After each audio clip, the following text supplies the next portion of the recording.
Everyone, कैसे हैं आप सब लोग। तो आज आप लोगों के लिए एक मैं वीडियो लेकर के आई हूँ और इसका जो हमारा टॉपिक है ये डिस्कस करने से पहले मैं आप लोगों से रिक्वेस्ट करूँगी कि अगर आपके लाइफ में कोई नार्सिसिस्ट है तो आप लोग एक एक्सपर्ट साइकोलॉजिस्ट की एडवाइस भी ज़रूर लें। और टॉपिक शुरू होने से पहले प्लीज़ मेरे चैनल को सब्सक्राइब करिए, शेयर करिए ज़्यादा से ज़्यादा लोगों के साथ, क्योंकि हमको इस बारे में ज़्यादा से ज़्यादा अवेयरनेस करनी है।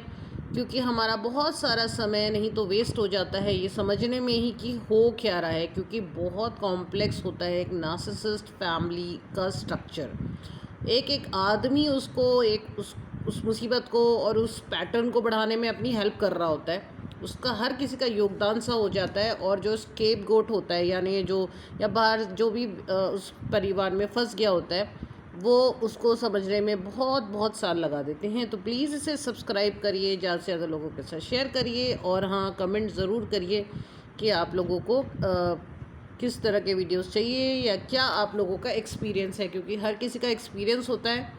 आप लोगों के कमेंट्स में पढ़ती हूँ और आप लोगों के एक्सपीरियंस से भी मुझे बहुत सारी चीज़ें समझ में आती हैं।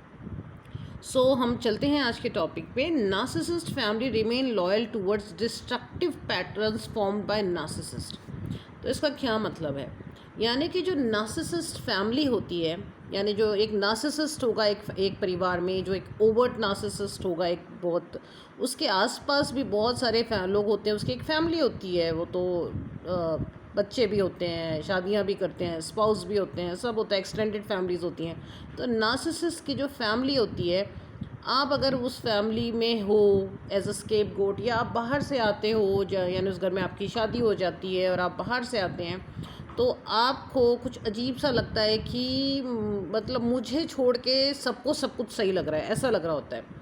मैं ही हूँ जो मैं कह रहा हूँ कि कुछ गलत है। स्केप गोट यानी उस घर का जो भी एक स्केप गोट होगा उसको भी गलत लग रही होती हैं चीज़ें। और बाहर से जो आते हैं और उस घर में स्पाउस जो आ जाते हैं खासकर, या उनके बच्चों के जो पार्टनर्स होते हैं खासकर, उनको लगता है कि कुछ अजीब सा है, बट मुझे छोड़ के सबको सही क्यों लग रहा है ऐसा। और आपको एक वो बड़ा एक लोनली फीलिंग भी देता है, एक अकेलापन की फीलिंग देता है कि मुझे सब दिखाई दे रहा है, मुझे अजीब लग रहा है। और आप कई लोग होते हैं जो नहीं झेल पाते उस चीज़ को और छोड़ देते हैं उन लोगों को। कुछ लोग होते हैं उसी में रहते हैं, बट एक छोड़ने के बाद भी मैंने बहुत बार देखा है, लोग बोलते हैं लोनलीनेस की फीलिंग होती है। आपको एक ऐसा लगता है कि मैंने छोड़ तो दिया, बट एक्चुअली मुझे कहीं से वैलिडेशन यानी कि एक सहमति तो मुझे मिली ही नहीं। तो क्या मैं ऐसा तो नहीं है कुछ गलत देख रहा था, या मैं ज़्यादा सेंसिटिव तो नहीं हूँ।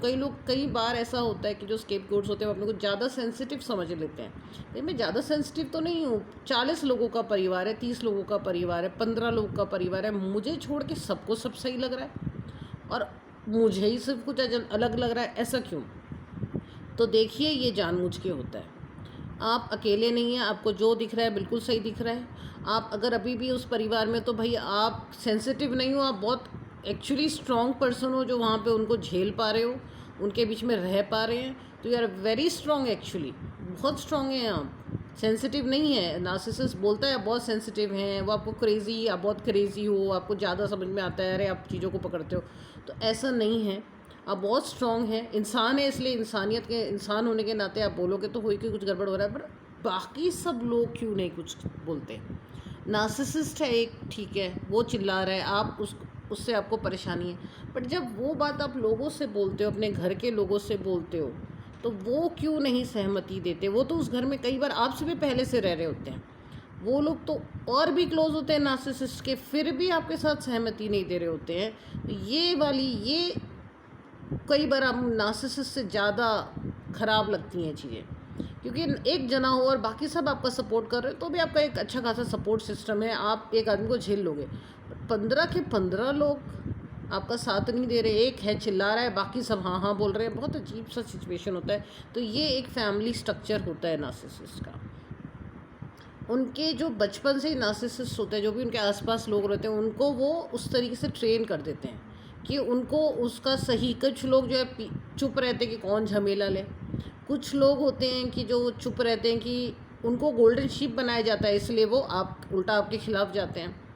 कुछ लोग होते हैं इनेबलर हो जाते हैं, कुछ लोग होते हैं फ्लाइंग मंकी हो जाते हैं, कुछ लोग होते हैं स्मेयर कैंपेन हो जाते हैं। तो आप देख सकते हो कि नार्सिसिस्ट कितनी कॉम्प्लेक्सिटी क्रिएट करता है, सर्कल पे साइकिल एक के बाद एक के बाद एक वो उस तरीके से बनाता है कि आपकी कोई सहमति नहीं देता, पूरी फैमिली नार्सिसिस्ट का सपोर्ट कर रही होती है, ऐसा लग रहा होता है। उल्टा आपके लिए ही कुछ बोलने लग जाएंगे, ऐसा बहुत होता है। स्केपगोट तो के ही खिलाफ खड़े हो जाते हैं, वही परेशान हो रहा होता है और उसी के खिलाफ और ज़्यादा खड़े हो जाते हैं।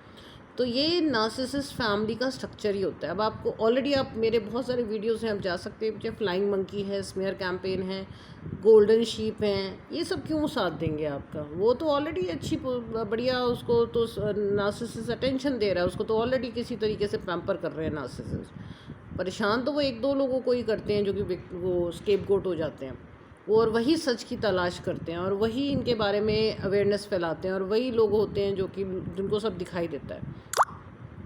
तो परेशान ना होएं, नार्सिसिस्ट फैमिली का एक भी जना साथ नहीं देगा। ये आप अपना फ्रेंड सर्कल या कुछ एक सपोर्ट सिस्टम इन सब से दूर बनाइए। यहाँ तक कि पड़ोसी भी वो स्मेयर कैंपेन का एक पार्ट बन जाते हैं, एक्सटेंडेड फैमिली भी स्मेयर कैंपेन का पार्ट बन जाती है। और वो कैसे होती है, मैंने बहुत नज़दीक से देखी हैं चीज़ें। बहुत आपको पता ही नहीं चलता, आपके पीठ पीछे वो आप ही की शिकायत कर रहे होते हैं। बहुत ही एक सटल वे में, इतनी सटल वे में चीज़ें हो रही होती हैं कि वो दिखनी भी बंद हो जाती है। कई बार समझ ही नहीं आ रहा होता हो क्या रहा है। और ये सब नार्सिसिस्ट की खुरापाती दिमाग का खेल है, बहुत खुरापाती दिमाग होता है उनका, और उसको समझ पाना बहुत टफ़ है। कुछ लोग जो है वो शुरू में ही परेशान हो जाते, छोड़ देते हैं, वो भी एक बहुत अच्छा उपाय है कि भाई उसको, क्योंकि सोचते जाएंगे वो और कॉम्प्लेक्सिटी आपको निकलती जाएगी, समझ में आती है। जो लोग रहते हैं बहुत बहुत लंबा समय, उनको बाद में समझ में आने लग जाता है। तो शुरू में ही समझ जाएं, और रहना है तो रहें, जाना है तो जाएं, समझ के रहेंगे तो थोड़ा सा इजी हो जाता है, क्योंकि आपका कोई रोल ही नहीं है उसमें, आपका कोई लेना देना नहीं होता है। स्केपगोट का, विक्टिम का कोई लेना देना है। एटलीस्ट वो अपनी तसल्ली से अपना दूर रहे इन लोगों से, एक नो कांटेक्ट जोन में रहे, बहुत ज़रूरी है ये चीज़। ग्रे डॉग भी कभी कभी काम करता है और कभी काम नहीं भी करता है, तो नो कांटेक्ट ही एकमात्र उपाय हमारे पास रह जाता है, जो कि आप कर सकते हैं वहाँ पे। तो ये है, आप अपना फ्रेंड सर्कल अलग बनाएं, एक सपोर्ट सिस्टम दूर बनाएं इन सब लोगों के साथ। तो एक बहुत ज़रूरी है आपके पास एक हंसता बोलता, एक आपके अपना पर्सनल ग्रुप होना चाहिए, जहां आप हर तरह की बातें शेयर करें। घूमने जाइए, पिक्चर देखिए, पार्लर जाइए, स्पा कराइए, सब कराइए। नार्सिसिस्ट का टॉपिक लास्ट। कोई अगर आपसे पूछे आपकी ज़िंदगी में क्या है, तो आपके पास 10 चीज़ें होनी चाहिए, और लास्ट में कहीं 11वीं 12वीं बचती है जगह तो नार्सिसिस्ट के बारे में सोचनी मजबूरी है, तो उतना रखें। उससे ज़्यादा इंपॉर्टेंस नार्सिसिस्ट को देने की नहीं है। उसको नंबर 1 से नंबर लास्ट में कर दीजिए, और धीरे धीरे लास्ट से भी बाहर निकाल दीजिए। यही एकमात्र उपाय है, चाहे आप उनके साथ हैं, क्योंकि कई बार रहने के बाद, छोड़ने के बाद भी लोग उनके बारे में सोचते रहते हैं। तो सोचने लायक टॉपिक ही नहीं है वो, बहुत ही बेकार लोग होते हैं वो, तो उनके बारे में ना सोच के टाइम वेस्ट करें। ओके, आप लोगों को मेरा वीडियो कैसा लगा? सब्सक्राइब करिए, शेयर करिए ज़्यादा से ज़्यादा लोगों के साथ, और जल्द ही मैं आप लोगों के लिए एक और वीडियो लेके आऊँगी। तब तक के लिए बाय।